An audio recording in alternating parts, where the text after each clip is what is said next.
Hi everyone, मैं हूं अंजलि और स्वागत है आप सभी का आपके अपने यूट्यूब चैनल भारत जी के विद अंजलि में। और आज अपन पढ़ने जा रहे हैं भारत की प्रमुख नदियां, जो कि अपन 3 से 4 पार्ट में कंप्लीट करेंगे।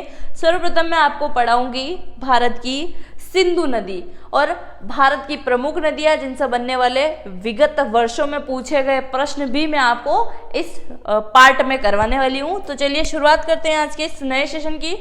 सिंधु नदी सर्वप्रथम पढ़ेंगे अपन 3 पार्ट में इसको पढ़ने वाले हैं। तो 3 पार्ट में कैसे पढ़ेंगे? सर्वप्रथम आ जाएगी,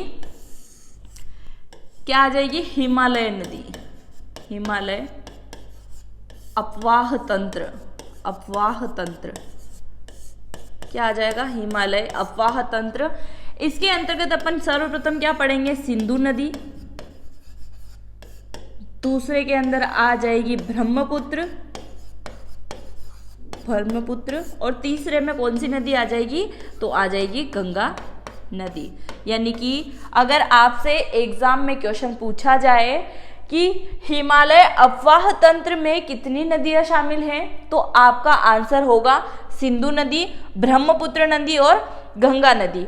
तो आज अपन सिंधु नदी और सिंधु नदी से बनने वाले क्वेश्चन एवं सिंधु नदी की सहायक नदियों के बारे में अपन यहाँ चर्चा करेंगे। तो हिमालय अपवाह तंत्र के अंदर 3 नदी आती है। उसके बाद अपन क्या पढ़ेंगे? नेक्स्ट में अपन पढ़ेंगे प्रायद्वीपीय। क्या पढ़ेंगे? प्रायद्वीपीय, प्रायद्वीपीय अपवाह तंत्र, अपवाह तंत्र। तो इसके अंदर मैं आपको क्या पढ़ाऊंगी? इसके अंदर आ जाएगी पश्चिम में बहने वाली नदियां और पूर्व में बहने वाली नदियां। तो सर्वप्रथम देखेंगे पश्चिम में बहने वाली नदियां, बहने वाली नदी, और इनसे बनने वाले इंपॉर्टेंट क्वेश्चन मैं आपको करवाऊंगी, जिसमें नर्मदा नदी से संबंधित और सारी बाकी इनकी सहायक नदियां भी इसके अंतर्गत आ जाएगी। फिर आ जाएगी पूर्व नदी, पूर्व की ओर बहने वाली नदियां, पूर्व की ओर बहने वाली नदियां मैं आपको कंप्लीट करवाने वाली हूं। और तीसरा पार्ट अपना रहेगा इसमें अंतः प्रवाहित, अंतः प्रवाहित। अंतः प्रवाहित से तात्पर्य क्या है कि जो नदियां जमीन के अंदर या भूभाग के अंतर्गत होती है। जैसे कि आपको नदी की जगह नदी के अंदर थोड़ा रेतीला पानी टाइप जो होता है, जिसमें आप पाँव रखो और पाँव आपका अंदर धंस जाता है, तो वो सारी नदियां किसके अंदर आ जाएगी? तो अंतः प्रवाहित नदियां, यानी कि जमीन के अंदर बहने वाली नदियां अपन इसमें पढ़ेंगे, यानी कि भूभाग अंदर रहेगा इसमें। तो 3 पार्टीशन में अपन इसको पढ़ने वाले हैं। सर्वप्रथम आज अपन पढ़ेंगे सिंधु नदी, फिर अपन पढ़ेंगे ब्रह्मपुत्र और गंगा नदी, और फिर प्रायद्वीप अपवाह तंत्र में पूर्व और पश्चिम में बहने वाली नदियां और अंतः प्रवाहित नदियां। यानी कि आपके 2 से 4 पार्ट में मैं सारी की सारी नदियां और इनसे बनने वाले इंपॉर्टेंट क्वेश्चन मैं आपके कंप्लीट करवा दूंगी। चलिए शुरुआत करते हैं सिंधु नदी। अब सिंधु नदी की बात करें तो इसका बहाव क्षेत्र 3 स्थान पर होता है। कहाँ कहाँ होता है? भारत में होता है, पाकिस्तान में होता है और चीन में होता है। यानी कि 3 देशों में ये नदी बहती है। परंतु अगर मैं पाकिस्तान की बात करूं तो पाकिस्तान में इस नदी का शेष ज़्यादा है, यानी कि पानी अधिकतर मात्रा में आपको कहाँ देखने को मिलेगा सिंधु नदी का? तो पाकिस्तान में। कितना प्रतिशत देखने को मिलेगा? तो 80%। बाकी कितना प्रतिशत भारत में है? तो 20%। और थोड़ी बहुत ये चीन के एरिया से, यानी कि तिब्बती एरिया से होके आती है, इसीलिए इसको चीन का भी शामिल कर लिया गया है कि 3 देश में ये नदी बहती है, सिंधु नदी। आपने बहुत सी बार चर्चा में सुना होगा सिंधु नदी जल समझौता, सिंधु नदी जल विवाद, जो कि मैं आपको आगे बताने वाली हूँ। सिंधु नदी का उद्गम स्थल की अगर बात करें तो इसका उद्गम स्थल कहाँ से माना जाता है? मानसरोवर के निकट माना जाता है। मानसरोवर के निकट कौन से स्थान से माना जाता है? तो माना जाता है सिनकाबाब, सिनकाबाब। यहाँ से क्या माना जाता है? आपको इतना डिटेल पढ़ने की जरूरत नहीं है, आपसे सीधा सीधा सा पूछा जाएगा सिंधु नदी का उद्गम स्थल कहाँ से माना जाता है? मानसरोवर झील के निकट। और इसी मानसरोवर झील के निकट एक पवित्र गुफा है, जिसको आप किस नाम से जानते हैं? आप सभी भली भांति जानते होंगे, क्योंकि हिंदुओं का एक तीर्थ स्थल में वो शामिल है। क्या है, जब मैंने झीलें पढ़ाई थी तो उसमें मैंने आपको अच्छे से बताया था। यहाँ पे एक नीली झील भी है, एक मानसरोवर झील भी है, जो किसके निकट है, अमरनाथ गुफा के निकट है। तो मानसरोवर के निकट सिनकबाब नामक स्थान से किसका उद्गम होता है, सिंधु नदी का उद्गम होता है। आपको याद रह जाएगा ये। अब बात करें मानसरोवर से और कौन कौन सी नदी निकलती है। मेरे को भारत का नक्शा थोड़ा अच्छे से बनाते याद नहीं है, इसलिए अपन बनाएंगे नहीं, मैं थोड़ा सा आपको ऐसे ही बता देती हूँ। तो इसके अंदर क्या होगा, यहाँ लिख देती हूँ मैं, आप इसको अच्छे से देख सकते हैं। हाँ, ये कोई है ना, इसको मन पे मत लेना कि ये कौन सा भारत का नक्शा है, बस जैसा बनाते याद है बना दिया। अब ये है, आप अगर रीजनिंग पढ़ते हो तो ये आपके काम की चीज़ है, पूर्व पश्चिम उत्तर दक्षिण। अब अगर सिंधु नदी के उद्गम स्थल की बात करें तो यहाँ से ये क्या है, ये मानसरोवर है। क्या है, मानसरोवर। यहाँ से क्या होता है, तो यहाँ से प्रमुख रूप से 3 नदियों का क्या होता है, उद्गम होता है। सर्वप्रथम कौन सी आ जाएगी, सिंधु नदी। कौन सी आ जाएगी, सिंधु नदी। दूसरे नंबर पे यहीं से कौन सी नदी निकलती है, वो निकलती है सतलज नदी। सतलज नदी। और एक और नदी निकलती है, वो कौन सी निकलती है, ब्रह्मपुत्र नदी। कौन सी नदी निकलती है, ब्रह्मपुत्र नदी निकलती है। तो आपसे एग्जाम में क्वेश्चन देखने को मिलेगा, चाहे सही जोड़ी मिलान में आ जाए, किसी भी प्रकार का क्वेश्चन आ जाए, आपको सॉल्व करना है। तो सिंधु नदी के अलावा मानसरोवर के पास से किन किन नदियों का उद्गम होता है, तो आपको याद रखना है ब्रह्मपुत्र, सिंधु और सतलज का। इसके अलावा इस साइड क्या आ गया है, अफगानिस्तान। क्या आ गया है, अफगानिस्तान। और अफगानिस्तान की राजधानी क्या है, इसकी राजधानी है काबुल। क्या है इसकी राजधानी, काबुल। और काबुल नदी कहाँ आती है, तो वो भी आ जाती है सिंधु नदी की सहायक नदी बनने के लिए, यानी कि अफगानिस्तान से चलती है नदी, कहाँ आती है, तो भारत में आके मिल जाती है। अब देखते हैं सिंधु नदी का उद्गम स्थल आप देख चुके हो। लंबाई की बात करें तो 2880 किलोमीटर। ये किलोमीटर बहुत है, मतलब बहुत बड़ी बात है, क्योंकि अगर गंगा नदी की भी बात करें तो 25-25 क्या है गंगा नदी की, 25-25, यानी कि गंगा भारत की सबसे बड़ी नदी है। 25-25 किलोमीटर यानी कि 2525 किलोमीटर इसकी लंबाई है। आप सिंधु नदी की लंबाई देखिए, 2880 किलोमीटर इसकी लंबाई है। तो ये बहुत बड़ी नदी है, यानी कि एशिया की बहुत बड़ी जो नदियां हैं उनमें से एक नदी कौन सी आ जाएगी, तो सिंधु नदी है, जो कि एशिया की बड़ी नदियों में से एक है। फिर बात करें सिंधु नदी की 5 उप नदियां या सहायक नदियां, यानी कि ये सहयोग करती हैं या सिंधु नदी के जल में ही इनका जल आ जाता है। कौन कौन सी नदियां हैं, चिनाब नदी, झेलम नदी, रावी नदी, व्यास नदी और सतलज नदी। इनके बारे में अपन नेक्स्ट स्लाइड पे चर्चा करेंगे। पहले अपन देख लेते हैं सिंधु नदी के बारे में और कुछ इंपॉर्टेंट टिप्स। तो अब क्या है, सिंधु नदी कहाँ से चलती है, मानसरोवर से निकलती है। कहाँ जाती है, नंगा की पहाड़ी पर। कहाँ जाती है, मैं इसको क्लीन कर रही हूं, आप इसका स्क्रीनशॉट ले सकते हैं। हाँ, मानसरोवर से निकलती है। कहाँ से निकलती है, मानसरोवर से निकलती है। और मानसरोवर से निकलने के बाद में कहाँ पे चली जाती है, नंगा की पहाड़ी पर। नंगा पहाड़ी पर कहाँ चली जाती है, नंगा की पहाड़ी पर ये चली जाती है। और उसके बाद में क्या हो जाता है, नंगा की पहाड़ी पर चले जाने के बाद में यहाँ से उद्गम होता है मानसरोवर से, नंगा की पहाड़ियों से होती हुई कहाँ चली जाती है, अरब सागर में गिर जाती है। कहाँ जाती हैं, अरब सागर में ये गिर जाती हैं। अरब सागर में गिर जाती है कौन, तो सिंधु नदी। और ये आपको अच्छे से पता होना चाहिए कि भारत में जब 200 प्लस नदियां हैं उसमें से क्या है कि इस साइड तो आ जाएगा अरब सागर। ये भारत का जब नक्शा पूरा कंप्लीट होता है तो अरब सागर इधर आता है और इस साइड आ जाता है बंगाल की खाड़ी। क्या आती है, बंगाल की खाड़ी। बंगाल की खाड़ी। तो आप ये चीज़ें अच्छे से देखेंगे कि भारत की जितनी भी नदियां हैं 20% नदियां कहाँ जाती हैं, अरब सागर में, और 80% नदियाँ कहाँ चली जाती हैं, वो बंगाल की खाड़ी में चली जाती हैं। तो अगर आपको एग्जाम में क्वेश्चन देखने को मिले, वैसे तो 20% नदियाँ ही अरब सागर में जाती हैं, जो कुछ एक है आपको याद में करवा दूंगी। इसके अलावा बंगाल की खाड़ी में गिरने वाली नदियाँ, अगर आपको एग्जाम में कुछ भी नहीं आ रहा है, माइनस मार्किंग नहीं है, आंख बंद करके आप आराम से लगा देना। अगर कोई सी भी नदी आ जाए कि वो नदी कौन सी खाड़ी में जाके गिरती है, अरब सागर में गिरती है या बंगाल की खाड़ी में, बंगाल की खाड़ी ही अधिकतर राइट आंसर होगा, क्योंकि 80% मात्रा इसमें आ रही है, 20% इसमें आ रही है। इसी प्रकार से सिंधु नदी जल समझौता जब होता है, क्या होता है, सिंधु नदी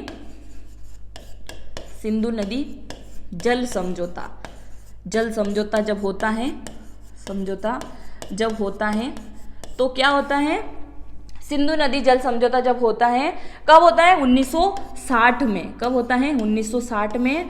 तो क्या हो जाता है, भारत और पाकिस्तान में क्या हो जाता है, बंटवारा हो जाता है, किसका, सिंधु के जल का। तो 80% जल कौन लेके चला जाता है, पाकिस्तान, और 20% जल किसके पास में रह जाता है, वो भारत के पास में रह जाता है। और सिंधु नदी के साथ साथ में 3 नदियां और शामिल की गई हैं, जो कि पाकिस्तान को लाभ पहुंचाती है पानी के मामले में। और 3 नदियां ऐसी भी हैं जो 80% पानी कौन लेता है, भारत लेता है, और 20% पानी कौन लेता है, पाकिस्तान लेता है। तो अब इससे बनने वाले क्वेश्चन आप अच्छे से नोट डाउन कर लीजिए। अगर आपने अभी तक नोट्स नहीं बनाए हैं तो आप आज से ही नोट्स बनाना शुरू कर दीजिए और इंपॉर्टेंट क्वेश्चन को अच्छे से नोट करते चलिए। आपके शॉर्ट्स नोट जो बनाओगे आप, वो एग्जाम में काफी ज्यादा महत्वपूर्ण होने वाले हैं। तो चलिए आप नोट्स बना लीजिए। तो सिंधु नदी का उद्गम सर्वप्रथम आपसे पूछा जाएगा, मानसरोवर के निकट कहाँ से होता है, मैं आपको बता चुकी हूँ। लंबाई इसकी नहीं पूछी जाती है, फिर भी आप देख लीजिएगा। इनकी सहायक नदियां बहुत पूछी जाती हैं, इनको आप अच्छे से नोट डाउन कर लीजिए, पांचों के पांचों नदियों को। और एक और पूछा जाएगा, सिंधु नदी जल समझौता कब हुआ, जल विवाद जो होता है भारत पाकिस्तान के मध्य, ये सन आपको अच्छे से पता होना चाहिए, कब होता है, 1960 में होता है। फिर आपसे पूछा जाएगा, सिंधु नदी एंड में जाके कहाँ गिरती है, तो कहाँ गिर जाती है, अरब सागर की खाड़ी में ये गिर जाती हैं। कहाँ गिरती हैं, अरब सागर की खाड़ी में ये गिरती हैं। इसी के अलावा सिंधु नदी को एक और अन्य नाम से जाना जाता है, जिसको क्या कहते हैं, पाकिस्तान की जीवनदायिनी,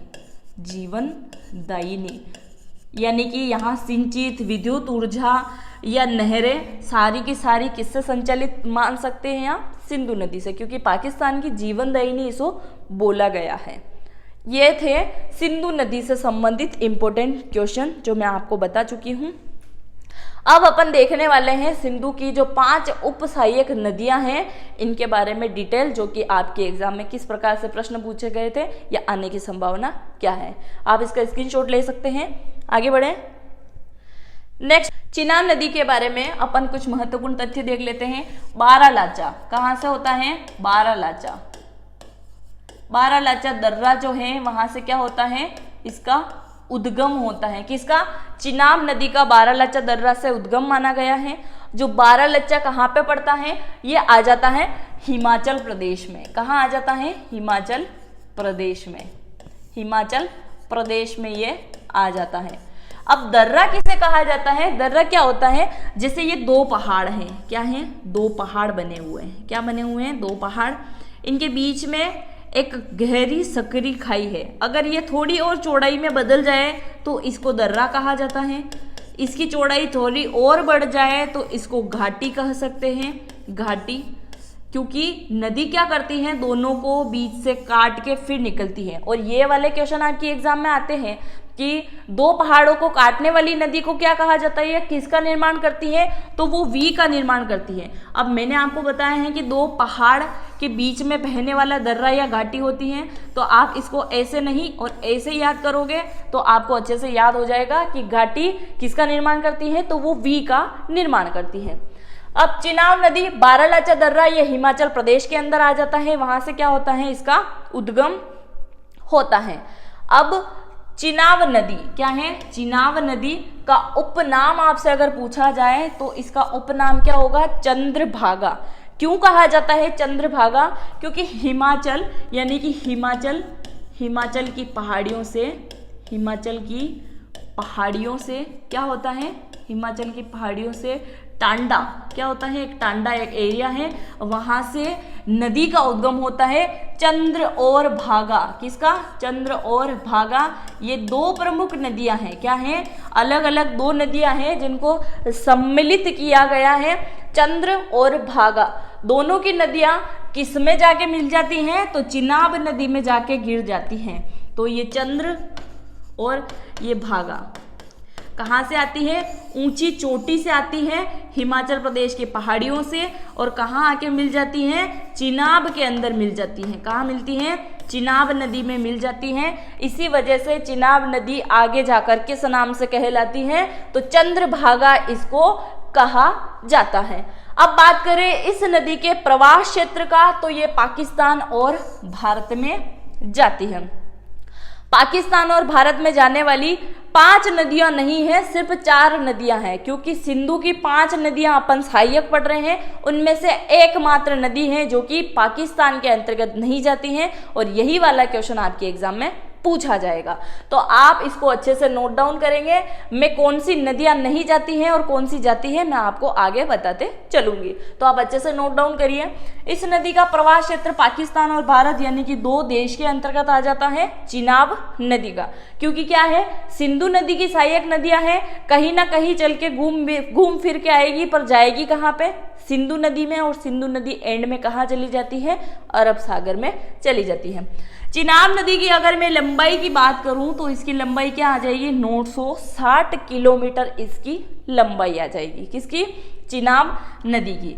इसी नदी के ऊपर बागलीहार हाई पावर प्रोजेक्ट बना हुआ है, और ये वाला क्वेश्चन आपके एग्जाम में आ चुका है, तो आप अच्छे से नोट डाउन करेंगे। क्या है, बगलीहार परियोजना किस नदी पर बनी हुई है, बगलीहार, क्या है, बगलीहार परियोजना किस नदी पर बनी हुई है, तो ये कहाँ बनी हुई है, चिनाब नदी पर। कहाँ बनी हुई है, चिनाब नदी पर क्या बनी हुई है, बगलीहार परियोजना बनी हुई है। अब बात करें चिनाब नदी की सहायक नदियों की। चिनाब नदी की सहायक नदी कौन कौन सी है, मियार नाला, फिर आ जाएगी थीरोट नदी, मारू सुंदर, तावी नदी और सोहल।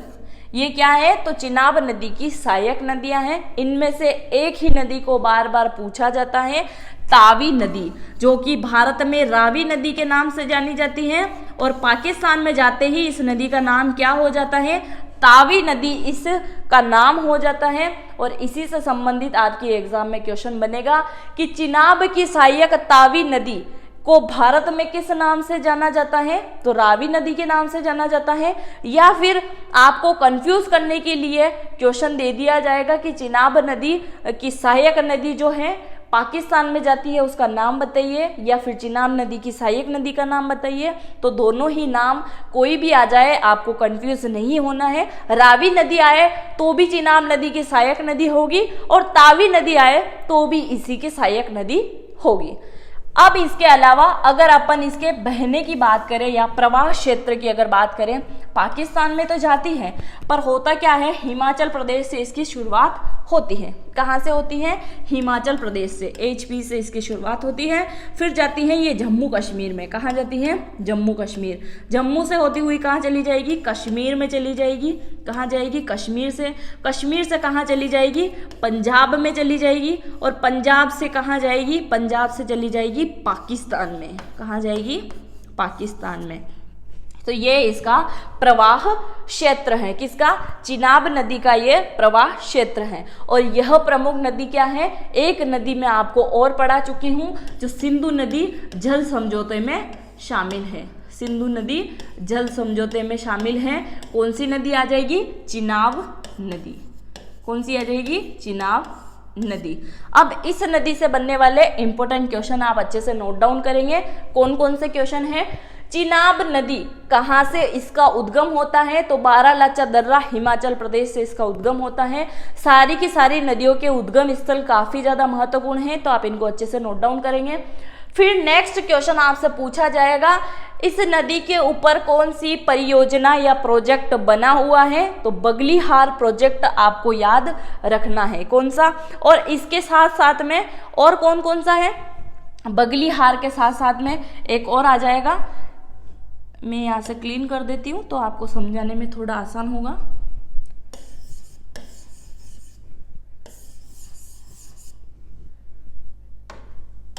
हाँ, तो बगलीहार के अलावा कौन कौन सी है? एक तो बगलीहार है, ये क्वेश्चन आप अच्छे से नोट डाउन करेंगे क्योंकि आपके एग्जाम में आ चुका है। बगलीहार परियोजना कहाँ बनी हुई है? चिनाब नदी पर। दूसरी कौन सी बनी हुई है? दुलहस्ती परियोजना। दुलहस्ती परियोजना आपकी एसएससी जीडी में आया हुआ क्वेश्चन है ये, दुलहस्ती परियोजना।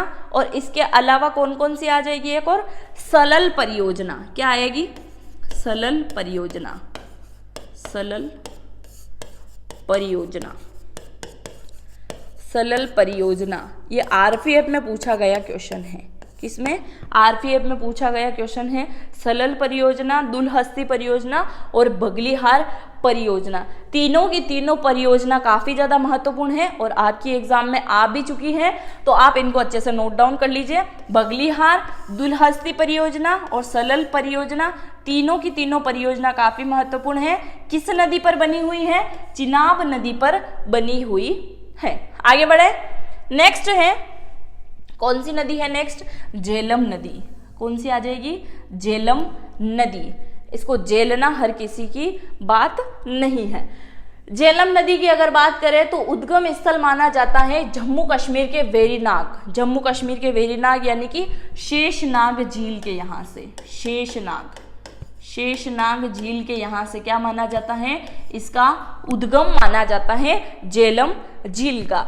किस राज्य में यहाँ कहाँ पे आ जाती है? तो ये आ जाती है जम्मू कश्मीर में। कहाँ आती है? जम्मू कश्मीर में आ जाती हैं। जम्मू कश्मीर में क्या है? तो ये एक प्रमुख नदी है झेलम नदी, जम्मू कश्मीर की। उद्गम वेरीनाग स्थान शेषनाग से होता है। उपनाम इसका काफी समय एग्जाम में पूछा गया है। वितस्ता इसका क्या है?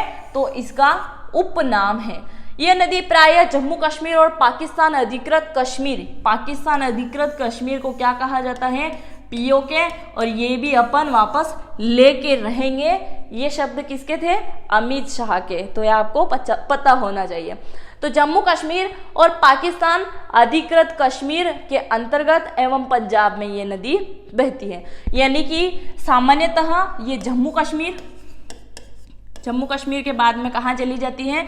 पीओके में चली जाती हैं, पाकिस्तान अधिकृत कश्मीर जिसको कहते हैं। फिर वहाँ से कहाँ जाएगी? ये पाक में चली जाएगी यानी पाकिस्तान में चली जाएगी। और फिर वहाँ से कहाँ जाएगी? पंजाब के अंदर आ जाएगी। और फिर लास्ट में कहाँ जाएगी? जो कि मैं आपको काफ़ी टाइम बता चुकी हूँ, अरब सागर में ये चली जाएगी। यह नदी प्रायद्वीपी कहाँ कहाँ बहती है आप देख चुके हैं। लंबाई की अगर बात करें तो इसकी लंबाई है 725 किलोमीटर, इसकी टोटल लंबाई है। सहायक नदियों की अगर बात करें तो सुख नाग नदी, और सुख और नाग दो नदियां क्या हैं? इसकी सहायक नदियां हैं। इसके अलावा और भी इंपॉर्टेंट नदी है जो कि इसकी सहायक है। कौन कौन सी है? पूछ नदी, कुन्हार नदी, किशन गंगा नदी एवं सिंध नदी। किशन गंगा नदी पर क्या है? किशन गंगा परियोजना भी बनी हुई है। क्या बना हुआ है? परियोजना भी बनी हुई है, जो कि कहाँ पे है? पाक के अंतर्गत स्थित है। तो किशन गंगा नदी के अंतर्गत ये चीजें आ जाती हैं। इसी के अलावा इसमें क्या होता है? चिनाब नदी भी मिलती है, यानी कि झेलम की सहायक नदी एक और आप कह सकते हैं। झेलम की एक और सहायक नदी किसको कह सकते हैं? चिनाब को, क्योंकि यह झेलम नदी चिनाब के अंदर भी होकर गुजरती है। इसके अलावा एग्जाम में सबसे महत्वपूर्ण क्वेश्चन जो काफी टाइम पूछा गया है, तुलबुल परियोजना। क्या है? तुलबुल परियोजना। तुलबुल परियोजना किस नदी पर बनी हुई है? झेलम नदी पर बनी हुई है। कहाँ पे है? जम्मू कश्मीर के अंतर्गत आ जाता है। तो इससे बनने वाले इंपॉर्टेंट क्वेश्चन आप अच्छे से नोट डाउन करिएगा। झेलम नदी का उद्गम कहाँ से होता है? शेषनाग झील के यहाँ से होता है। किस राज्य में आता है? जम्मू कश्मीर में आ जाता है। उपनाम इसका काफी समय पूछा गया है, वितस्ता इसको कहा जाता है। और एक और इम्पोर्टेंट क्वेश्चन है, झेलम नदी पर बनी गई परियोजना का नाम बताइए। तो इस परियोजना का नाम है तुलबुल परियोजना। और आप लोग मुझे कमेंट करके बताएंगे कौन से सन में यह परियोजना बनाई गई थी। नेक्स्ट क्वेश्चन है रावी नदी। कौन सी नदी है? रावी नदी। रावी नदी के उद्गम स्थल की अगर मैं बात करूं तो हिमाचल प्रदेश के रोहतांग दर्रे से इसका उद्गम होता है। अब रोहतांग दर्रा कहाँ आ गया है? हिमाचल प्रदेश के अंदर आ गया है। और हिमाचल प्रदेश के कहाँ पे? कांगड़ा। कांगड़ा जिला जो है जिसके अंतर्गत आता है रोहतांग दर्रा। दर्रा क्या होता है जो मैं आपको बता चुकी हूँ। कांगड़ा, कांगड़ा वाली माता का नाम बहुत चलता है और नेहा कक्कर के द्वारा आपने बहुत सारे इसके भजन भी सुने होंगे, तो ये आपको अच्छे से पता होगा। अब रावी नदी का उद्गम हिमाचल प्रदेश रोहतांग दर्रे से हो गया है। पौराणिक नाम इसका पूछा जाता है। पौराणिक नाम क्या आ जाता है? परुषणी नदी। परुषणी नदी किसको कहा जाता है? रावी नदी को। इस नदी का बहाव क्षेत्र भारत एवं पाकिस्तान के अंतर्गत आता है। यानी कि अभी तक जितनी भी नदियां चल रही हैं उनमें आपने देखा है कि सारी की सारी नदियां क्या होती हैं? भारत एवं पाकिस्तान के अंतर्गत जाती हैं। किंतु एक ही नदी है जो कि सिर्फ भारत के अंतर्गत बहती है, न कि पाकिस्तान जाती है, जो कि अपन नेक्स्ट स्लाइड पे पढ़ने वाले हैं। इस नदी का बहाव क्षेत्र आपने देख लिया है, दो देशों के मध्य होता है। कहाँ होता है? दो देशों के मध्य होता है। कहाँ होता है? दो देशों के मध्य होता है, भारत और पाकिस्तान के अंतर्गत। अब रावी नदी की मैं बात करूं लंबाई की, तो इसकी लंबाई कितनी आ जाएगी? 720 किलोमीटर इसकी लंबाई है। कितनी है? 720 किलोमीटर इस नदी की लंबाई है। रावी नदी का संगम की अगर मैं बात करूं तो ये चिनाब नदी में होता है। कहाँ होता है? चिनाब नदी के अंतर्गत क्या होता है? इसका संगम हो जाता है। यानी कि ये 5 नदियां हैं। किसकी? सिंधु की सहायक नदी। सिंधु की सहायक नदियों में से 5 कौन कौन सी हैं? रावी, सतलज, रावी, सतलज, व्यास, चिनाब, चिनाब और झेलम। तो इसमें क्या होता है? झेलम। तो अब जैसे नदी निकली है कौन सी? चिनाब। कौन सी नदी निकली है? चिनाब। चिनाब नदी। तो चिनाब नदी जब चलती है तो दो नदियों को एक साथ लेके चलती है। कौन कौन सी नदी? रावी नदी और दूसरी कौन सी आ जाएगी? झेलम नदी। यानी कि आप ये अच्छे से जान सकते हैं कि चिनाब नदी के अंतर्गत किसका पानी चला जाता है? तो रावी नदी का और झेलम नदी का। ये क्या करती हैं? संगम बनाती हैं। आप इनको त्रिवेणी संगम भी बोल सकते हो, या फिर ऐसे कह सकते हो कि चिनाब की सहायक नदियां कौन कौन सी है? रावी और झेलम। या रावी झेलम नदी का पानी आगे जाके किस में मिल जाता है? चिनाब नदी के अंदर मिल जाता है। अब ये हो गया। इसके बाद में किस नदी का नाम आ जाएगा? व्यास और सतलज का। किसका आएगा? व्यास, व्यास और सतलज का। व्यास और सतलज का नाम आएगा। तो व्यास नदी का पानी किस में चला जाता है? सतलज नदी में। यानी कि व्यास नदी आगे जाके कौन सी नदी में मिल जाती है? तो ये मिल जाती है सतलज नदी के अंदर। और अब क्या होता है? जब इन दोनों नदियों का पानी कहाँ जाता है? चिनाब में। और चिनाब नदी का पानी कहाँ आ जाता है? सतलज में। यानी कि देखा जाए तो सारी की सारी नदियां एक दूसरे की सहायक बन रही हैं, परंतु अप्रत्यक्ष रूप से, न कि प्रत्यक्ष रूप से। प्रत्यक्ष रूप से कौन कौन बन रही है जो मैं आपको बता चुकी हूँ, एक बार और आप अच्छे से देख लीजिए। रावी और झेलम दोनों की दोनों नदियों का संगम किस में हो जाता है? चिनाब नदी में। व्यास नदी का हो जाता है सतलज में। और फिर चिनाब नदी का पानी आ जाता है सतलज के अंदर। और सतलज नदी का पानी किस में चला जाता है? सिंधु नदी में। सिंधु नदी में। तभी तो पांचों की पांचों नदियां क्या हो जाती हैं? सहायक नदियां होती हैं। और ये 5 सबसे बड़ी नदियां हैं जो सिंधु की सहायक नदियां हैं। और इन्हीं 5 नदियों के नाम पे रावी, सतलज, चिनाब, झेलम और व्यास। अब इसमें क्या है, पांचों की पांचों नदियों से बनने वाला एक और महत्वपूर्ण प्रश्न क्या है, 5 नदियों का शहर किसे कहा जाता है, जो कि आप अच्छे से जानते हैं, पंजाब को कहा जाता है। और ये वाला क्वेश्चन आप अच्छे से नोट डाउन करेंगे क्योंकि आपकी एग्जाम में जरूर आएगा। कौन कौन सी नदी आएगी, चिनाब, रावी, झेलम, सतलज और व्यास। अब पांचों की पांचों नदियों को क्या कहा जाता है, 5 नदियों का शहर कहा जाता है। या आपसे दूसरा क्वेश्चन घुमा फिरा के क्या पूछा जाएगा, पंजाब में बहने वाली 5 नदियों के नाम बताइए। आपको ऑप्शनल कैसे भी घुमा फिरा के दे सकता है, तो इन पांचों की पांचों नदियों को आप अच्छे से रट डालिए। तो चिनाब, रावी, झेलम, सतलज, व्यास। चिनाब, रावी, झेलम, सतलज, व्यास, 5 शहर यानी कि 5 नदियों का शहर पंजाब, जिसको मिलके ये बनाती है पंजाब की जीवनदायिनी नदियों में से भी एक इनको माना जाता है। तो रावी नदी का उद्गम आप देख चुके हैं, पौराणिक नाम इसका देख चुके हैं, बहाव क्षेत्र भी देख चुके हैं, लंबाई देख चुके हैं। और रावी नदी का संगम चिनाब नदी में होता है, ये भी आप अच्छे से देख चुके हैं। इसके अलावा अगर परियोजना की मैं बात करूं तो चामेरा परियोजना, क्या है, चामेरा परियोजना, चामेरा परियोजना, चामेरा परियोजना, चामेरा परियोजना किस नदी पर बनी हुई है, तो ये बनी हुई है रावी नदी पर। कहाँ बनी हुई है, रावी नदी पर। अब आप इनमें से देखिएगा, चिनाब, रावी, झेलम, सतलज और व्यास, इनमें से सबसे छोटा नाम आप किसका आपको दिख रहा है, सबसे छोटा नाम व्यास आप बोलोगे, पर इसमें भी 3 शब्द आप काउंट कर सकते हैं, पर सबसे छोटा है रावी। और आपको ये अच्छे से याद रखना है, सिंधु नदी की सबसे छोटी सहायक नदी अगर आपसे पूछा जाए, सिंधु नदी की, सिंधु नदी की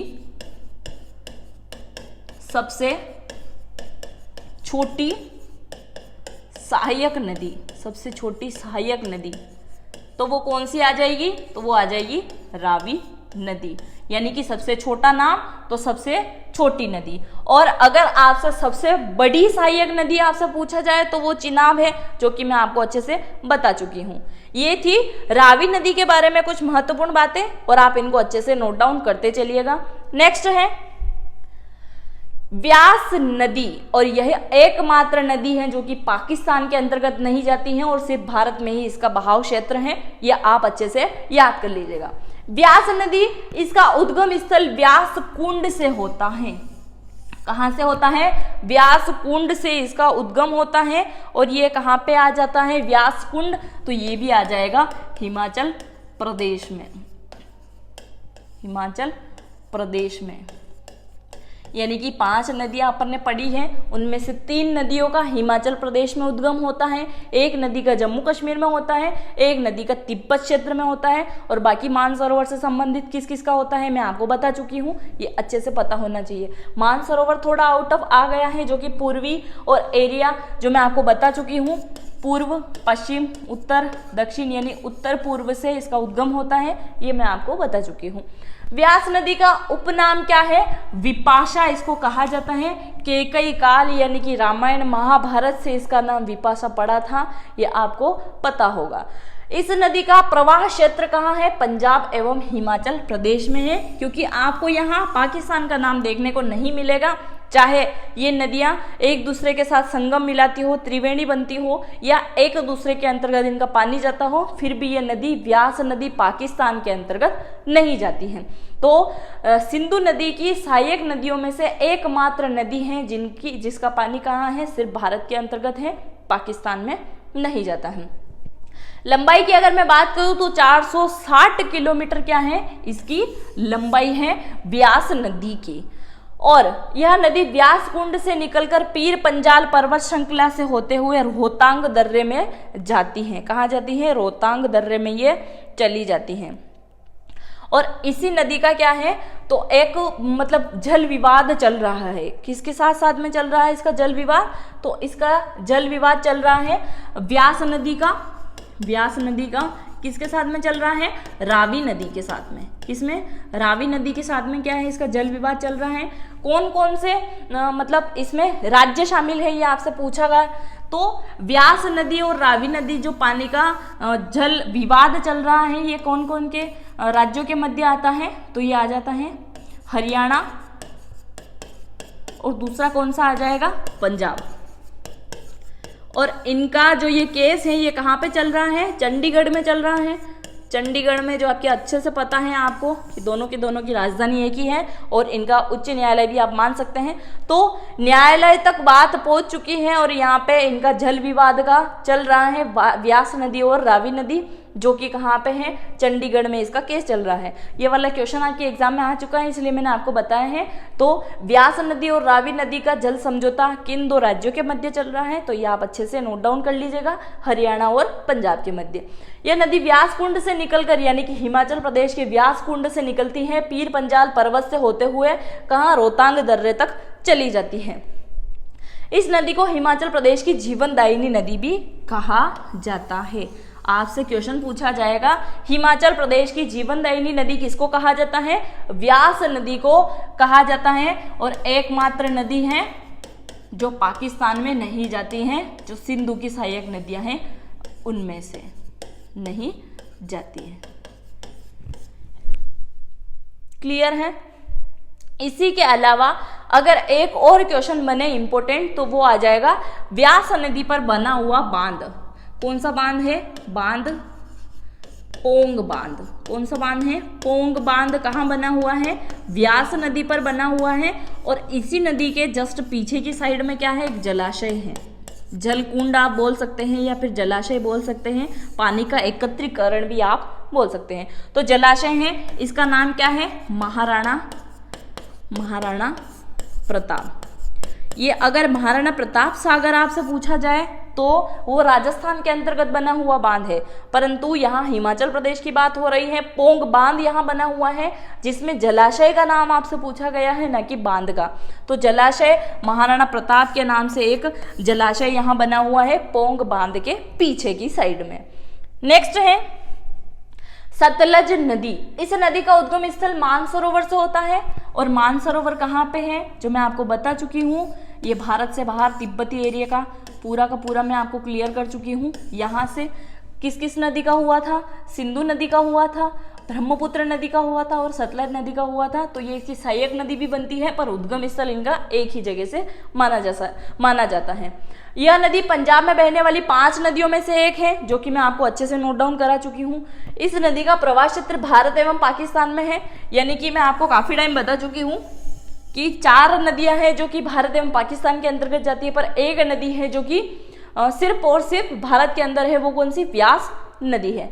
पंजाब की जीवनदायिनी नदी किसे कहा जाता है? तो वो कहा जाता है सतलज नदी को। क्या कहा जाता है? पंजाब की जीवनदायिनी नदी। अब इसका उद्गम मानसरोवर के कहां से होता है? राकसताल से। राकसताल झील से होता है इसका उद्गम। पंजाब की जीवनदायिनी कहा जाता है, ये आप देख चुके हैं। इस नदी के द्वारा निकलने वाली नहर बेस्ट दोआब कहलाती है। क्या कहलाती है? दोआब कहलाती है। नहर नागल बांध की नहर, सरहद नहर, रोपड़ नहर, राजस्थान नहर, बीकानेर नहर, हुसैनी वाली नहर, इन सभी को जल की आपूर्ति ये करवाती है कौन? सतलज नदी। और राजस्थान की इंदिरा गांधी नहर में भी इसी नदी का पानी है, यानी कि इंदिरा गांधी नहर को क्या कहा जाता है? राजस्थान की जीवनदायिनी कहा जाता है। और उसके अंतर्गत भी कौन सी नदी का पानी आता है? तो सतलज नदी का पानी ही आता है। सतलज नदी के सहायक नदियों में से एक है व्यास नदी। ऐसे तो बहुत सारी नदियां इसकी सहायक हैं, पर प्रमुखतया एक खास नदी है जो कि कौन आ जाती है? व्यास नदी आ जाती है। इसी के अलावा अगर शिवकिला दर्रा, क्या? शिवकिला दर्रा की अगर मैं बात करूं तो ये क्या होता है? सतलज नदी का उद्गम मानसरोवर के राकसताल से होते हुए फिर ये कहाँ आ जाती हैं? शिवकिला दर्रे में ये आ जाती हैं। कौन? तो सतलज नदी इसमें आ जाती है। और इसी के ऊपर एक बांध बना हुआ है जिसका नाम है भागड़ा नागल बांध, जो कि कहाँ स्थित है?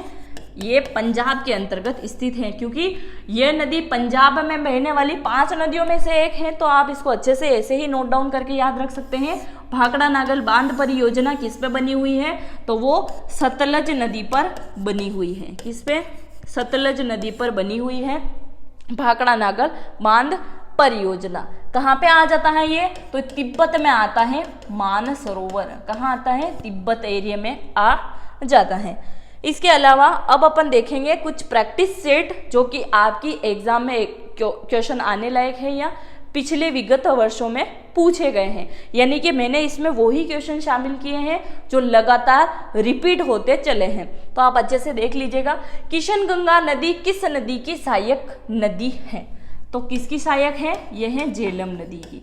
किसकी सहायक है? तो यह है झेलम नदी की सहायक नदी है किशनगंगा नदी, जो कि कहाँ पे जाती है? पाकिस्तान के अंतर्गत जाती है। तो इसका सही आंसर क्या होगा? झेलम नदी। नेक्स्ट है सिंधु नदी की सबसे बड़ी सहायक नदी। सबसे बड़ी सहायक नदी कौन सी है सिंधु नदी की? जो मैं आपको बता चुकी हूँ, चिनाब नदी क्या है? सबसे बड़ी है, सबसे बड़ी है। और रावी नदी क्या है? सबसे छोटी है। क्या है? सबसे छोटी नदियों में से एक है। तो आप इनका स्क्रीनशॉट ले लीजिए। आगे बढ़े। नेक्स्ट है पाकिस्तान का लाहौर। पाकिस्तान का लाहौर शहर किस नदी के किनारे बसा हुआ है? पाकिस्तान का लाहौर शहर आपसे पूछा गया है किस नदी के किनारे बसा हुआ है? तो ये रावी नदी के किनारे बसा हुआ है। सिंधु मत लगा के आ जाना, गलत हो जाएगा। तो पाकिस्तान का लाहौर किस शहर के किनारे बसा हुआ है? तो ये रावी नदी के किनारे बसा हुआ है। और रावी नदी जब भारत से होते हुए पाकिस्तान में जाती है तो इसका नाम क्या हो जाता है? तावी नदी। तो ये मैं आपको बता चुकी हूँ, कंफ्यूज मत होइएगा। तावी नदी के किनारे बसा हुआ है पाकिस्तान का लाहौर शहर। नीमो बजागो परियोजना किस नदी पर बनी हुई है? और ये वाला क्वेश्चन आपको कंफ्यूज करेगा ही करेगा। किस पे बनी हुई है? तो नीमो बजागो परियोजना किस पे बनी हुई है? ये बनी हुई है सिंधु नदी पर, जो कि कहाँ आ जाती है ये आप मुझे कमेंट करके बताएंगे। यानी भारत के अंतर्गत आती है या पाकिस्तान के अंतर्गत आती है, ये आप मुझे कमेंट करके बताएंगे। मैंने लास्ट में एक क्वेश्चन भी लिया है जिसका आंसर आप मुझे कमेंट में जरूर बताएंगे। उरी परियोजना किस राज्य में स्थित है? उरी परियोजना, उरी परियोजना किस राज्य में स्थित है? तो उरी परियोजना स्थित है जम्मू कश्मीर में। कहाँ पे स्थित है? जम्मू कश्मीर में स्थित है उरी परियोजना। और उरी परियोजना किस नदी पर बनी हुई है? उरी परियोजना बनी हुई है झेलम नदी पर। किस पर बनी हुई है? झेलम नदी पर। यहाँ लिख देती हूँ, झेलम नदी पर। झेलम नदी पर मैं ये बताना भूल गई थी, झेलम नदी पर। और झेलम नदी पर एक और कौन सी परियोजना बनी हुई है? तुलबुल परियोजना। कौन सी? तुलबुल। तो तुलबुल के साथ में आपको उरी परियोजना भी याद रखनी है, जम्मू कश्मीर के अंतर्गत आती है, झेलम नदी पर बनी हुई है। व्यास नदी पर बना है, व्यास नदी पर क्या बना है? पोंग बांध बना हुआ है व्यास नदी पर। भाखड़ा नागल बांध किस पे बना हुआ है? सतलज पर बना हुआ है, पंजाब के अंतर्गत आ जाता है। प्रताप राणा प्रताप सागर बांध का अगर नाम आ जाए तो ये बना हुआ है राजस्थान में, राजस्थान के चित्तौड़ में, राजस्थान के चित्तौड़गढ़ में। सागर गांधी सागर बांध की अगर मैं बात करूँ तो ये आ जाएगा मंदसौर में। और मंदसौर में कहाँ पे? मंदसौर जिले में गांधी सागर बांध बना हुआ है। जब ये बांध पढ़ेंगे तब मैं आपको अच्छे से डिटेल में और पढ़ा दूंगी। नेक्स्ट है गहरे गोर्ज का निर्माण कौन करती है? गहरे गोर्ज क्या होते हैं? गहरे गोर्ज का तात्पर्य है, मैं आपको बता चुकी हूँ। जैसे कि ये नदी है, नदी के बीच में अगर सकरी गली टाइप बना हुआ है तो इसको क्या कहते हैं? गोर्ज कहा जाता है। ये गोर्ज है, ये गोर्ज क्या है? गोर्ज है, ये गोर्ज है। और अगर ये थोड़ी सी और चौड़ाई में आ जाए तो इसको दर्रा बोल सकते हैं। फिर अगर ये थोड़ी और चौड़ाई में आ जाए तो इसको घाटी बोल सकते हैं। और फिर अगर इसकी चौड़ाई और बढ़ जाती है तो इसको आप नदी बोल सकते हैं, नदी नाले आप इसको बोल सकते हैं। तो ऐसे नदी का निर्माण होता है, पहले गोर्ज बनता है, फिर दर्रा, फिर घाटी और फिर नदी तक ये पहुंच जाता है। तो गहरे गोर्ज का निर्माण करती है सिंधु नदी। सिंधु जल समझौता किस सन में हुआ था? और ये कंफ्यूज करने वाले दो ऑप्शन है 1906 और 1960। तो बहुत सारे 1906 अगर रट के जाते हैं तो वहाँ पे ये गलती मत कीजिएगा, 1906 मत लगा के आइएगा, 1960 इसका आंसर है। सिंधु जल समझौता कब होता है? 1960 में होता है। भारत की तरफ से कौन जाता है? पंडित जवाहरलाल नेहरू जाते हैं। तो नेक्स्ट क्वेश्चन में अपन देखेंगे। सिंधु जल समझौता भारत और पाकिस्तान दोनों देशों के मध्य होता है, किसके द्वारा किया जाता है? कौन करवाता है? यानी कि भारत और पाकिस्तान तो होता ही है, पर इसमें पंडित जवाहरलाल नेहरू भारत की तरफ से क्या करते हैं? इसकी अध्यक्षता करते हैं या संवहन करते हैं। परंतु पाकिस्तान की तरफ से कौन आता है और किसके द्वारा ये समझौता करवाया जाता है? ये आप लोग मुझे कमेंट करके जरूर बताइएगा। ये था आज का अपना पार्ट 1। नेक्स्ट पार्ट आपको देखने को मिलेगा और थर्ड पार्ट, यानी कि 2 से 3 पार्ट में मैं आपकी सारी की सारी नदियाँ कंप्लीट करवा दूंगी और उनसे बनने वाले महत्वपूर्ण क्वेश्चन भी मैं आपको कंप्लीट करवा दूंगी। और अगर आपने चैनल को अभी तक सब्सक्राइब नहीं किया है तो आप चैनल को जरूर सब्सक्राइब करें, ताकि आपको मेरे आने वाले न्यू वीडियो का अपडेट सबसे प्रथम मिल सके। और अगर आप भारत की किसी भी एग्जाम की तैयारी कर रहे हैं तो भारत जी के सभी एग्जाम में काफ़ी ज़्यादा वेटेज रखता है, ये चीज़ें आपको अच्छे से पता है। तो आप इस चैनल को जरूर सब्सक्राइब करें और लाइक करें, कॉमेंट करें और सब्सक्राइब जरूर करें। मिलते हैं नेक्स्ट वीडियो में। Thank you. जय हिंद, जय भारत।